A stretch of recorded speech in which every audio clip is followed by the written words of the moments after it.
Hello everyone, good morning. আমার আরও একটা মিনি ব্লগে তোমাদের সকলকে জানাই অনেক অনেক স্বাগত। স্নান করার আগে যা কিছু বাসি কাজ ছিল সেগুলো সমস্ত শেষ করে এখন স্নান করে একেবারে চলে এসেছিলাম ছাদে।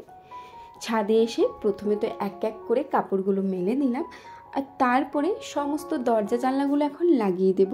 এই ব্যস্ততম সকালটা যে কিভাবে পেরিয়ে যায় বুঝতেই পারি না। আমার মনে হয় প্রত্যেকটা সংসারে এই সকালের দিকে একদমই সময় পাওয়া যায় না। ঠিক তেমনই আমাদের সংসারও সকাল থেকে এতটাই ব্যস্ত থাকি যে 2 মিনিট কারোর সাথে দাঁড়িয়ে কথা বলবো সেইটুকু হাতে সময় নেই। যাই হোক, ওয়েদারটা আজকে ভীষণ ঠান্ডা ঠান্ডা ছিল। ঠান্ডা যখন ওয়েদার, তখন এই বাঙালি বাড়িতে লুচি হবে না সেটা তো হতেই পারে না।